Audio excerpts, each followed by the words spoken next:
Good afternoon from Raleigh, North Carolina, and welcome to the Kenny and Renny Show. Thank you for your patience. I'm Ken Weeb. I'll be joined very shortly. There will be no early soliloquy here after the Jets rally with five unanswered in the third period to win 5-3 over the Carolina Hurricanes. As we told you the other day, Sean Reynolds is on assignment in Tampa, working hard, getting ready for the Hockey Night in Canada broadcast between the Tampa Bay Lightning and Montreal Canadiens. So I will be happy. I'm happy to be joined by my good pal Kevin O. There he is. Kevin O, welcome to the show. How is it going today, my friend? I don't know. I was so mad I turned the game off after the second period, so I'm sure there's nothing to talk about today, Kenny. And I refuse Uh, to actually jump in and host the show until I get my own theme music. I've discussed it with Renny. There is a work in progress when he is on the road, and I get to jump in and guest host.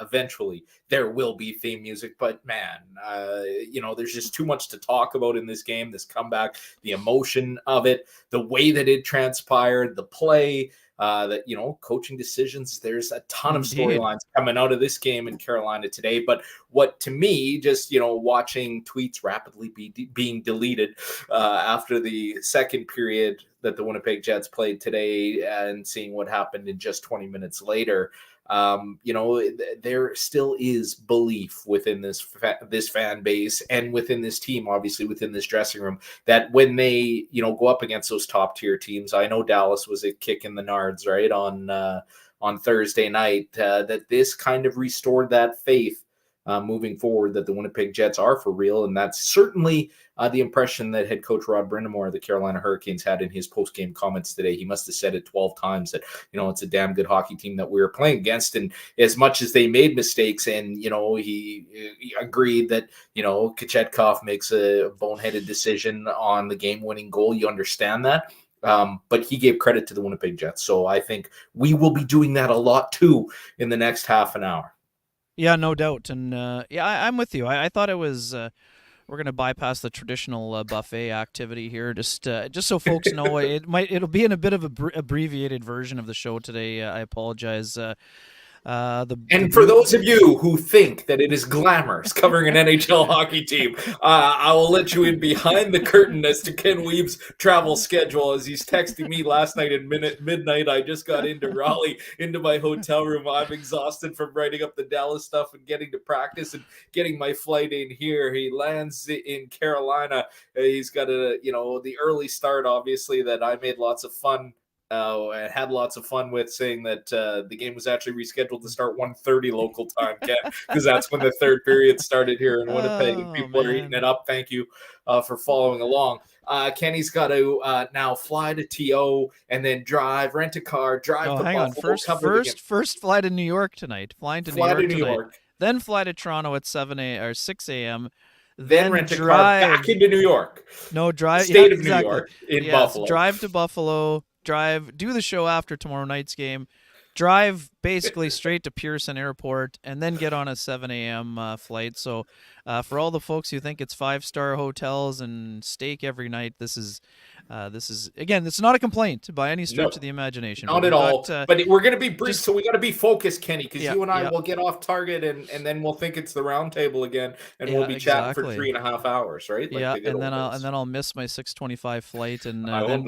then I'll be really scrambling because then I'll be looking at how long the drive is to Exactly. Buffalo, and we don't want that. So perhaps maybe that's why I'll be handing out the Pristine Roofing. Let's do that. Let's hand out the Pristine Roofing wake up call to myself. In joking matter.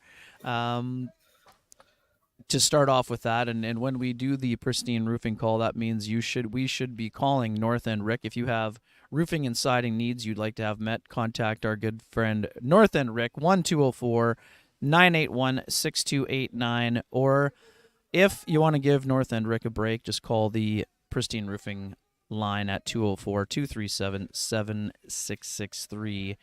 And also, in terms of the game itself, KO, the Pristine Roofing wake up call, I don't think it's necessarily to the Jets after the second intermission, but they did come out like they did have a wake up call at least in terms of the offensive generation, and also too, just quickly, the good folks at Pristine are having a great project here. They are giving away a roof to someone in need. So if you know somebody who thinks fits that bill, be in contact with North End Rick or the good folks at Pristine Roofing. They're doing just an amazing thing for our community here. That is the Pristine Roofing and Siding Pay It Forward project. So be sure to be in touch with them for that. Ko, where should we start here? Let's start with the start itself. And what do you think got them going in the third period? Well, I think we had it foreshadowed, right? The last shift of the second period, Yep. after everything that unfolded, you saw Nikolai Ehlers be shifted up with Kyle Connor and Mark Scheifele, and boom, they had a couple of chances that maybe gave them some hope going into that intermission. And I understand there was a conversation Marty Johnson brought in, a few things that they could exploit.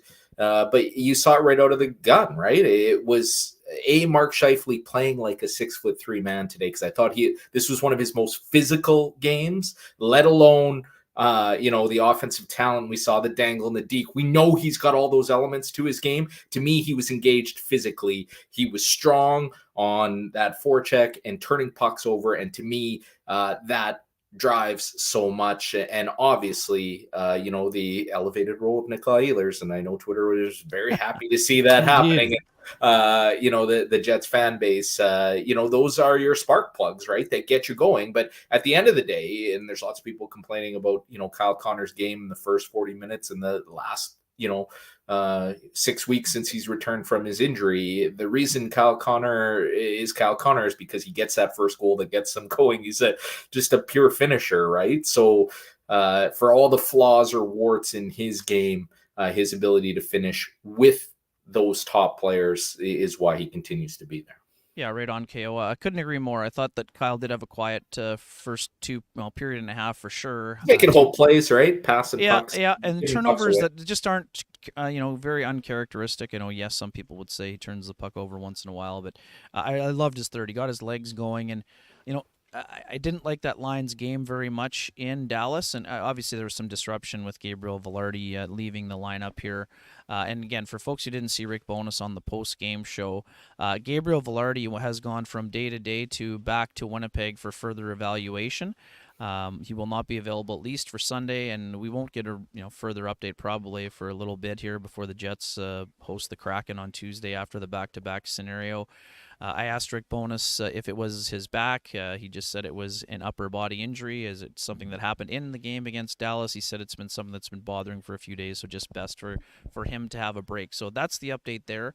The Jets needed their top line and their best players to elevate in this game. They were a little bit quiet as a whole in the game against the Stars. Ehlers, I thought, maybe had a few more chances, but today, Mark Scheifele loved his game. He was very noticeable in the first period. He was drawing penalties. He was getting involved, getting his shot, working really hard. And once Ehlers got up on that third line, they kicked it into gear, and there you have it. They get the game going, and it's funny, KO. Sometimes all you need is a little bit of a break, right? Kyle Connor, it's a shot that, nice shot, but that's got to be stopped. It's through the wickets from the blue line. I mean, it's not like it was a bad shot. And it was a knuckler. He had one on the power play early that, Kochetkov made a great save on that he thought was rattling around through the wickets as well, right? That was full bore Kyle Connor, velocity type of shot. But this one for sure was a floater. But it was a quick pass, though, too, It was a very right? smart play by Ehlers for sure, and that's why they got themselves. And a great pinch by Josh Morrissey, who I know we're going to talk about. We're going to give there's going to be lots of flowers for Ehlers and Scheifele for doing what they did in the third period. Josh Morrissey, the extended efforts and just his ability to stick with it and to, how does he lead, right? He's not the raw, loud guy. Right. He led by example today in this hockey game as well. No doubt. And speaking of looking good, thanks to Frankie and the boys over at Corridon Avenue for taking care of my clothier needs. And if you have some needs that you'd like to have met on that front, go see Frankie and the boys over on Corridon Avenue. They'll do you up right. Tell them Kenny and Renny sent you. And KO, before we dig in, this is going to bolster your case even further in terms of needing your own music, because we have another guest coming in here, and let's welcome him in right now.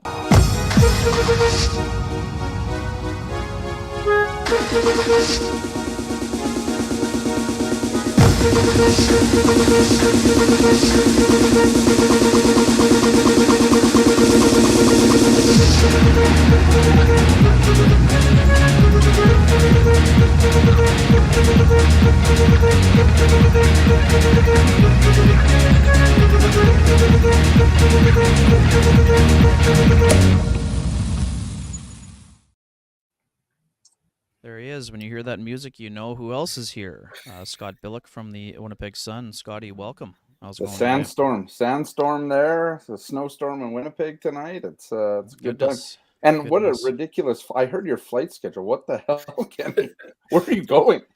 Yeah, it's it's like a bit tour of of a North America to drive to Buffalo. There is a Air Canada flight that does go directly to Toronto I could not catch it in time this evening, and the cost was a little prohibitive. I got you. Prohibitive. So as you said earlier, it's not. That's it's where not we're a, at. That's where we're at. That's where we're at. Yeah. Where would you like to start? What'd you think of the rally in the third period? Let's just start there. I mean, this had Mark Scheifele's fingerprints all over it. Mm-hmm. This whole game. I mean, and like I'm not just saying that because Mark Scheifele wins a board battle in the third period that starts off everything. Because even earlier in the game, I mean, first and third periods, he had a hell of a game, right? And Yeah. I just think that he set the tone, right? And that's what you want to see. I mean, you want to see a top line guy wearing a letter as he does. Make some good plays to have the second effort. And if you look at the first three goals, even the fourth goal, really, all four of the goals were second effort goals, right? I mean, you got Scheifele's work there on the first goal. On the Niederreiter goal, it's Adam Lowry at his own blue line making an extra play on a second effort to get Nate Schmidt that puck, and then they're gone.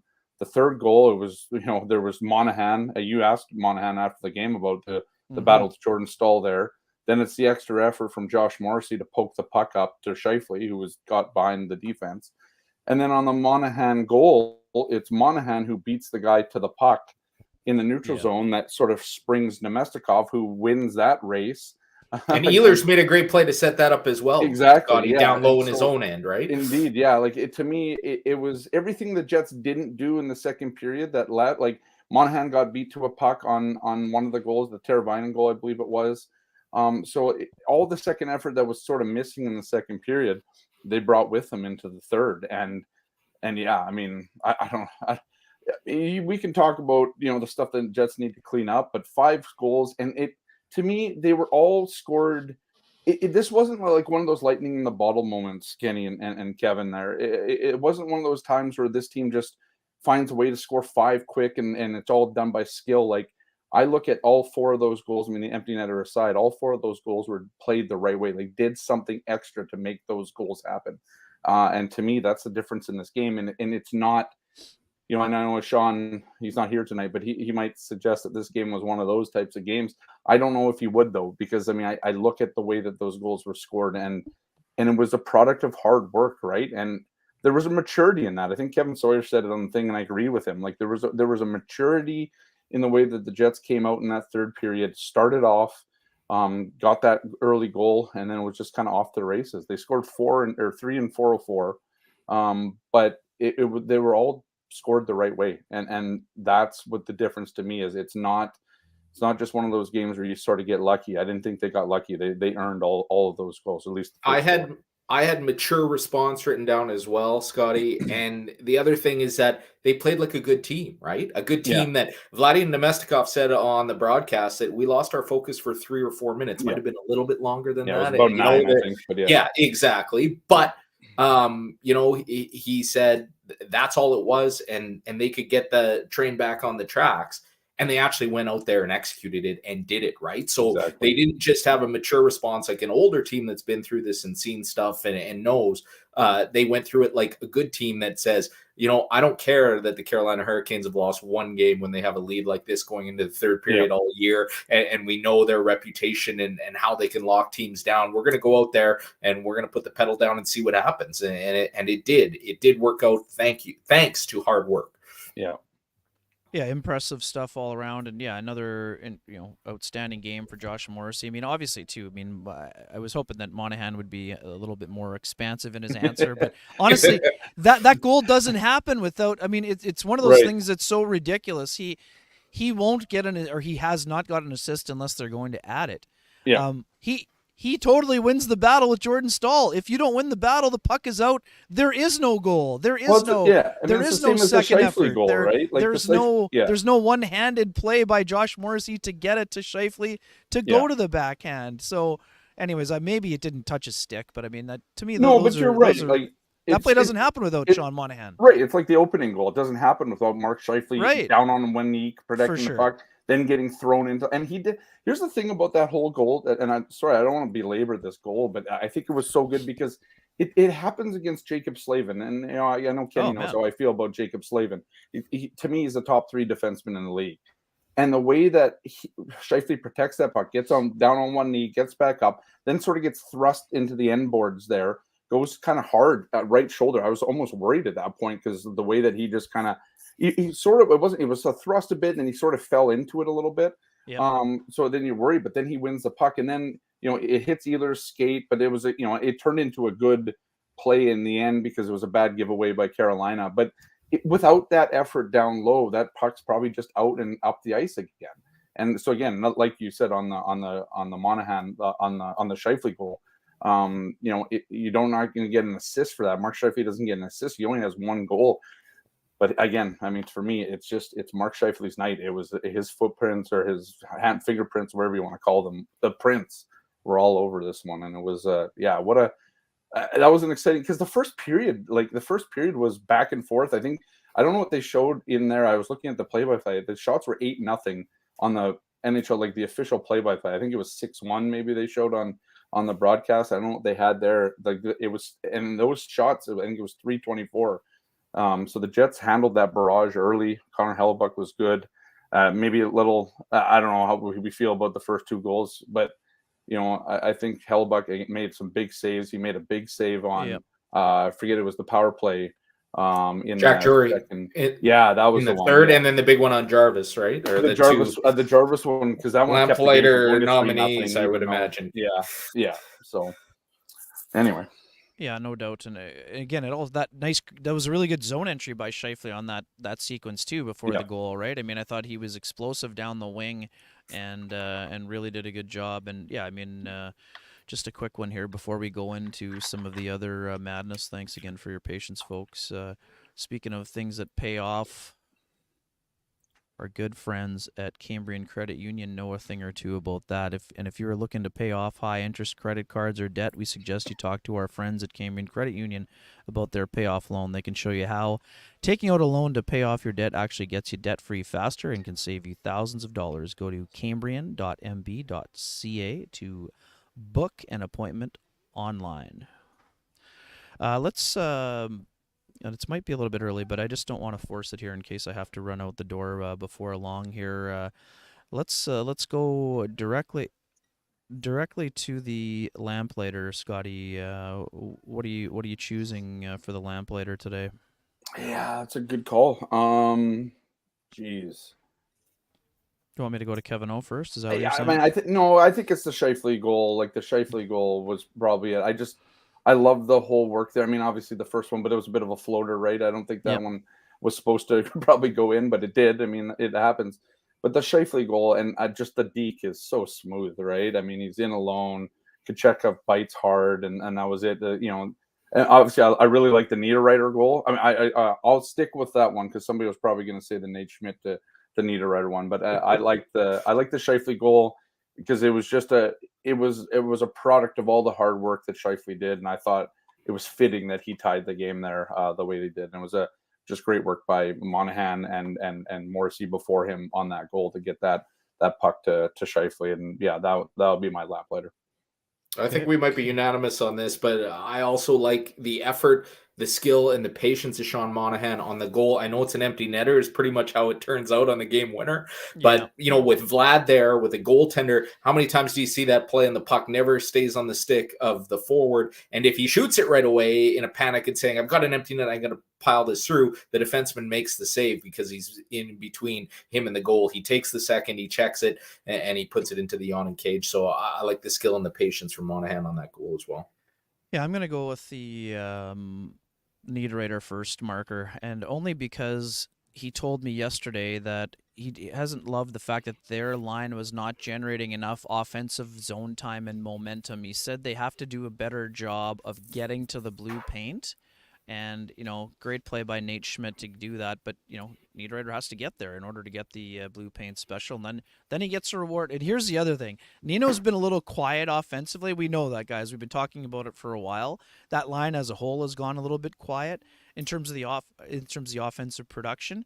But we know that Nino Niederreiter is a streaky guy. So I love the fact that he's out there, in the protecting the lead scenario, and Alex Iafallo gets him the other cookie, and now all of a sudden you look up and Nino Niederreiter's got 16 goals and, basically on the verge of his 8th 20-goal season.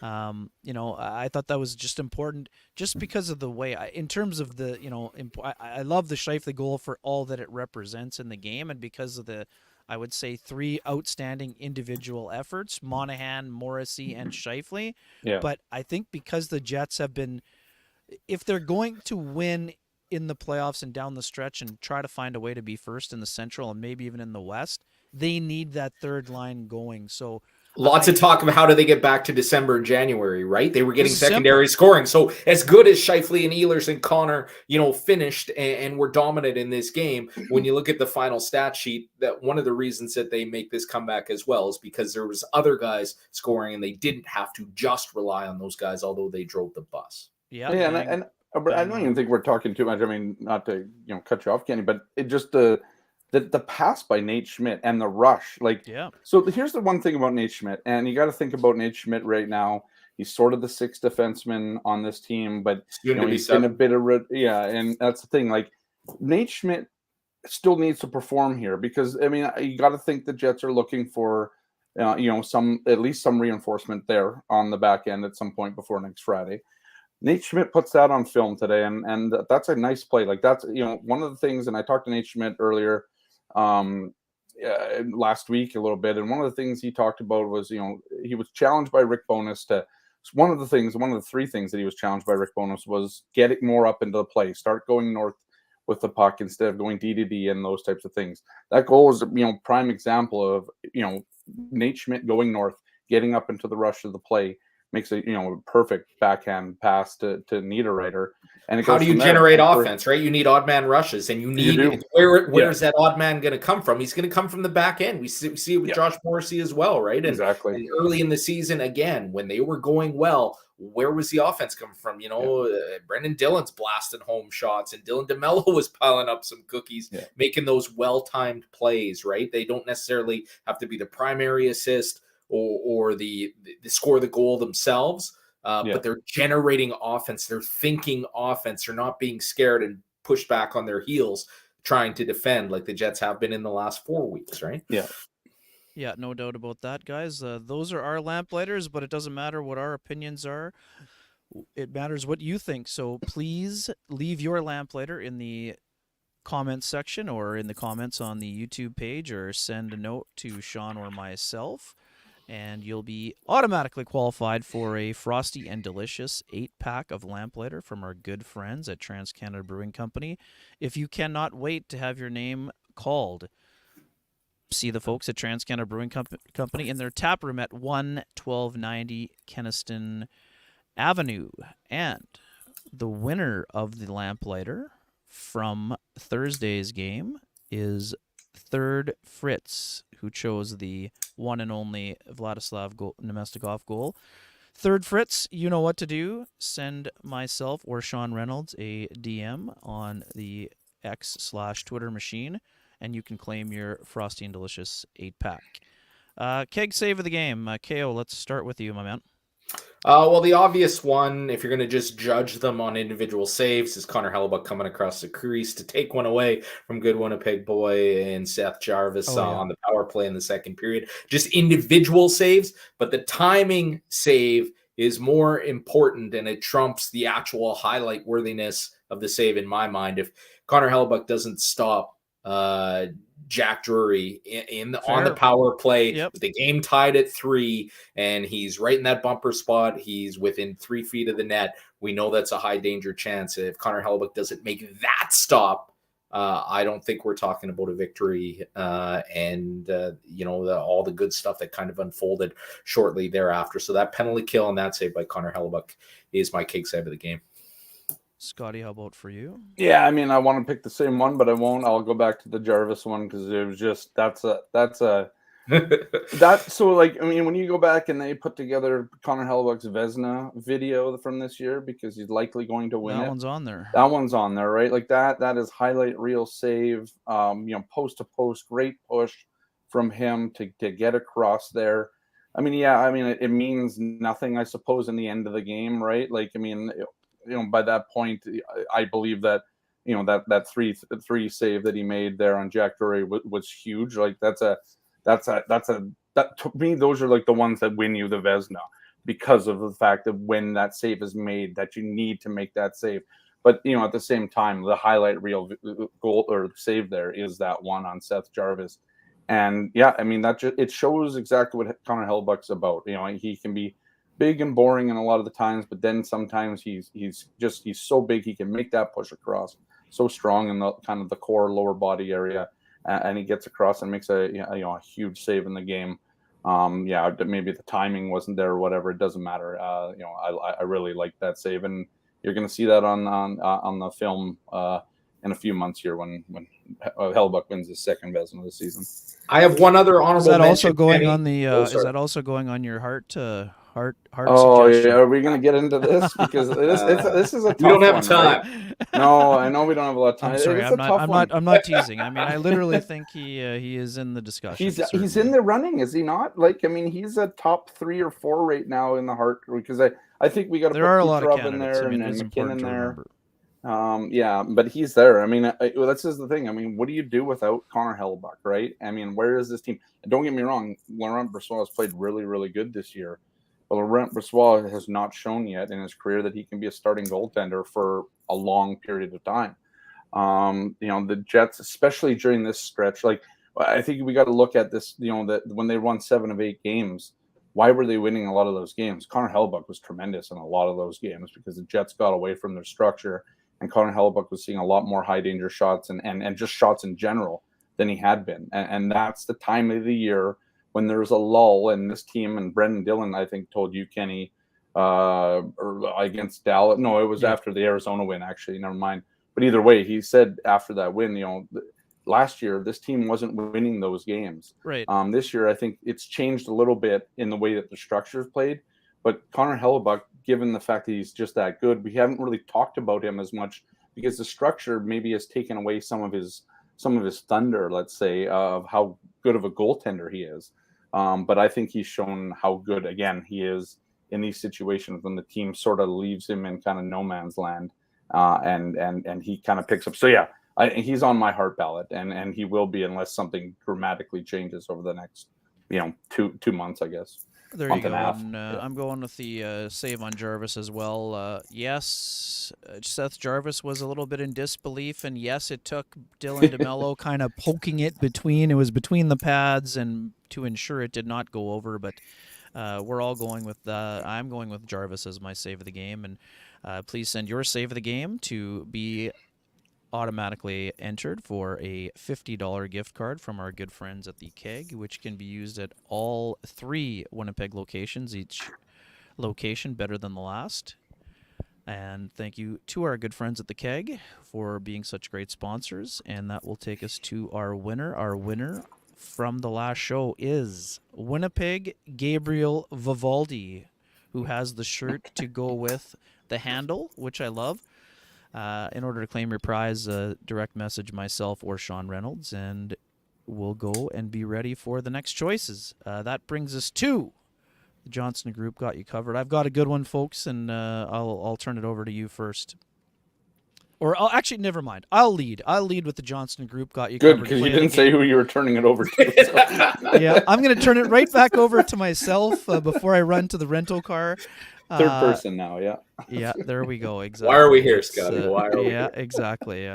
Why is the buffet open at 4:48 p.m.? I'm going with the play by Dylan Sandberg at the end of the game with the goal he pulled. Makes an excellent read. He has to push over. It's Teuvo Teravainen. The rebound goes right to Teravainen, and Sandberg does a great job. I think it gets his stick. Hellebuck may have been there to make the save, but it also could have been a backdoor tap. So, for me, it's a classic example of what the Johnson Group Award stands for. It's my got you covered play of the game. KO, over to you. Whoops, Scotty, I don't want to cover your face, but there's just no other way. There's There's no other way. Yeah, there's no other way. So while Kevin talks, I'm going to put it Yep. up here. I'm pretty sure another save of the game where the Winnipeg Jets were covered was a penalty kill shot block by a certain large gentleman on the back end whom you didn't notice today, which means that he played a good game, right? Yeah. So very nicely, Logan Stanley came in the absence of Brendan Dillon, who was not feeling well and under the weather for this game. He had that one shot block, but he didn't make any big mistakes against a very fast, quick, aggressive, relentless, however you want to describe it, structured team that, normally you would think this is the type of team that is going to expose Logan Stanley. I think he played about 14 minutes in this game. Yeah, 14-23. I will nominate him in an honorable mention for a solid effort by being indescript other than that shot block on that same penalty kill that Hellebuck stopped Drury on. And again, that game's tied at 3 at the time. Right on. Scotty, over to you. So I was going there. I was going to be like, this is the off the board Logan Stanley. I remember texting Scotty. We live off the same board, buddy. Well, it's an interesting because Kenny will back me out because I think I texted maybe in the second period. And I was like, or maybe it might have been in the third. I'm like, I don't even remember seeing Logan Stanley really on the ice most of the night, right? And yet he had played X number of minutes, and that's exactly what I thought too. I was like, man, like usually somebody's complaining about this guy on social media, or he's just, it's just been bad. Jarvis tried to goad him into a penalty. I don't know if you saw it was behind the play on the telecast. He got him kind of behind the net, and Stanley gave him a couple of extra, pushes. And I was like, oh, the way the game was being officiated, we won't even probably have time to go there today. But I was certainly worried and nervous about that. But other than that, I agree, Scotty. But yeah, I thought Logan Stanley had a great game. But I'll switch gears here. I'll go with a different review. To me, it's 48 seconds left in the second period. Nikolai Ehlers gets boosted up to the first line. To me, they come out in the third, and that changes the game. The whole game kind of changes with that top line, the way that they played. They had the team covered. They got the first goal. Then they worked together and got the third goal. So I'll switch. I'll go to that. I'll say the move to put Nikolai Ehlers there, just go searching for some offense. We all know how much people want, or this divides the fan base of having Nikolai Ehlers. Should he be there or should he be traded? It's the first line. Easy off now. The team. Easy. No, I know. I'm not saying that he should be traded. Just out here tossing grenades as I'm about to run to the car here. Okay. You know exactly. Come on now. My thoughts on Nikolai Ehlers, Kenny. You don't have to. It's not this, but there's people that either want him. McDavid and Draisaitl are split all the time. That's where they start, and when they need offense, guess what? Boom, magic. Yeah, and they had a good. It was a good line from there on out, and they had the team covered offensively after that. So let's go with that. Right on. Good choice. And thank you to the good folks at the Johnson Groups, the OGs. Do you run a small business in Canada? Look to Canada's #1 employee benefits plan, Chambers Plan, to give you a competitive edge. Chambers Plan is the simple, stable, smart choice for over 30,000 businesses countrywide. Visit chamberplan.ca to learn more. Before I run, we need to talk about Cole Peretti being a healthy scratch, and obviously I asked Rick Bowness about this. He said, this is not a punishment for a young player. We know the offensive struggles are well documented. 18 without a goal, 15 without a point. Chance for a reset, chance to catch his breath. Rick wasn't ready to commit whether he would play tomorrow or not, and that's okay. what was your reaction first to the move, and how does Cole Perfetti respond? Scotty, start with you. Yeah, I mean, I didn't expect it today only because of the Gabe Velarde injury, but Fair, yep. at the same time, it wasn't something that I think we were expecting this. Like I think after that giveaway against Dallas, you're like, okay. I mean, I think it's time. You know, I don't always agree with the fact that Cole Perfetti should sit, but at the same time, he's struggling, and it's showing a lot. And when it starts to creep into is a defensive play, right? Where like this is kind of Cole Perfetti's bread and butter, is his vision, his hockey IQ, like the things that he does well to really help aligned defensively. That wasn't there against Dallas, and so you sort of felt that was coming eventually. So I don't necessarily have an issue with it. I think they need to manage it, right? Like this is something that he's not being taken out of the lineup because of good play, right? Or at least coming off of a good game like Rick Bowness likes to try and do. And Rick's told you it was a tough thing to do, right? Not an easy move to make, but at the same time, this is a team that is sputtering a little bit, or had been sputtering a little bit in their 5-on-5 play, and you need to. I think this might have been a bit of a wake-up call for the team too. I mean, there's a lot of people who like Cole Perfetti in that team, and having to see him sit down for a game, that's not an easy one either. But I thought David Gustafsson also came in and played a really good game in his first game, NHL game in a long time. December 22nd against the Bruins. Yep. Exactly. So good game for him as well. But yeah, begrudgingly, I didn't have an issue with Cole Perfetti coming out of the lineup because I think it was deserved, and it had been leading to this. Sorry, before I interrupt the flow here, a quick one for our main man, Lou Ferlin. If you have realty needs you'd like to have met, contact Lou Ferlin at Royal LePage Dynamic Realty, 204-791-9971, or at the office, 204-989-5000. His email is lou@louferlin.ca. That's LOU@LOUFURLAN.ca. Lou Ferlin, excellent realtor, excellent human being, and excellent supporter of this podcast, for which we are grateful. KO. Cole Perfetti, sitting down. You know what? I think this speaks, and actions speak louder than words, how patient they were with Cole Perfetti as he slid down for the last month and stayed up on that second line for 3-4 weeks. Speaks to, their respect for Cole Perfetti's game, what they think of him, what role they want him to play in this game, for him to be there. When he got moved down to the fourth line, it's clear that, that's not going to be the place for him to find his confidence, because it just doesn't suit his style of game. We've talked about this before with, you have a talented, skilled, offensive-driven player. If you stick them on the fourth line and ask them to be a grinder, that's also in some ways not fair to them. That's not the role that they play. So you want them elevated up into that top six, and there was just no offense being generated at all. It's not 100% Cole's fault, and nobody is saying that. But it's a lack of confidence, right? It's not a lack of skill with Cole Perfetti. I know people question, foot speed, but Cole Perfetti can play quick, right? He doesn't have to be quick to play quick. Earlier in the year, when he was brimming with confidence, he was playing quick. He was quick on pucks and making good decisions and processing the game quicker. He's come off of that. It's a confidence issue. I think we all know that. So is this going to be deflating to him? We know Cole's personality, right? He is a guy that knows, understands, loves the game. Will it motivate him? I don't know if that's the term that I would use. To me, sometimes it's a breather and it's a reset, and he gets back in there, and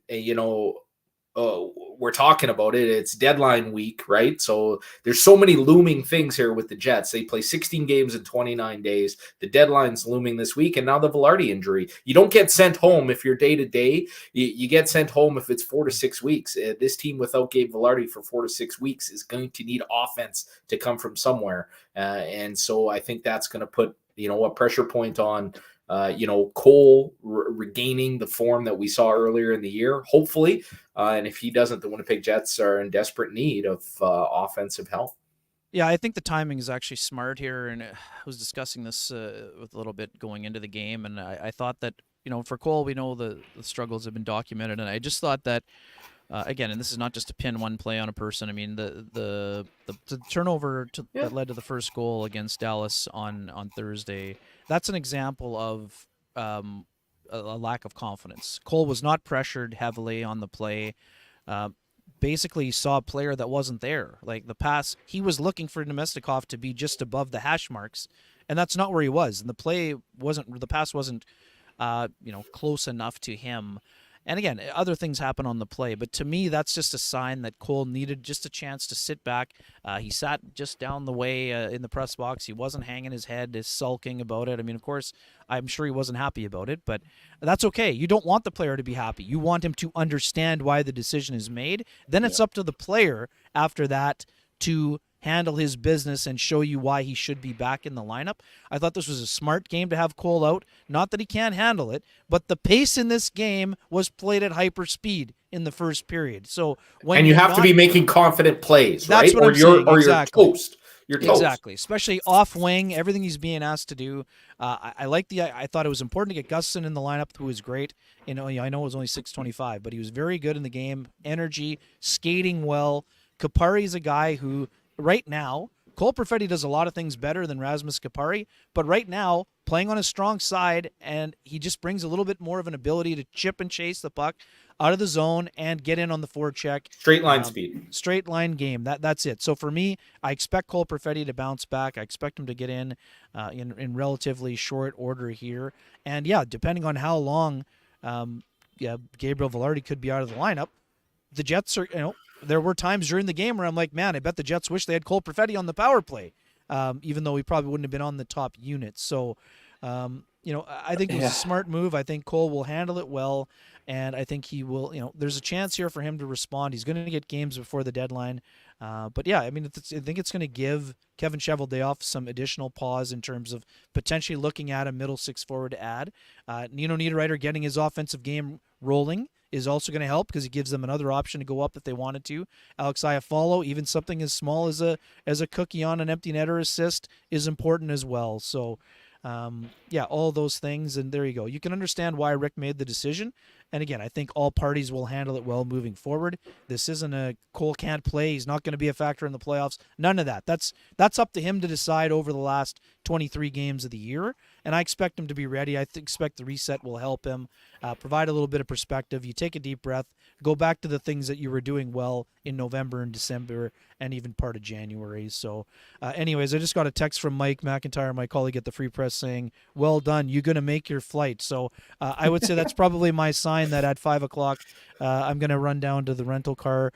Kevin Olszewski, Scotty Bellick, thank you for joining me, making it a fun show. Folks in the chat room, I apologize. My trigger finger was not lighting up as many comments as we normally do. Thanks for your patience. We will talk to you again tomorrow. Before we do, thanks and a big thank you and a shout out to all of our sponsors who make sure we keep the lights on and are able to provide post-game shows after every single one of these 82 regular season games and however long the playoffs will last for the Winnipeg Jets. Those sponsors are Vittorio Rossi, Pristine Roofing, Sweet Lou Ferlin, Cambrian Credit Union, the K&R OGs at the Johnson Group, the Keg, and TransCanada Brewing. Thank you very much, and thank you all for tuning in. Have a great Saturday, and hopefully I will see you from Buffalo tomorrow. Thanks, everybody. Have a great night. Cheers.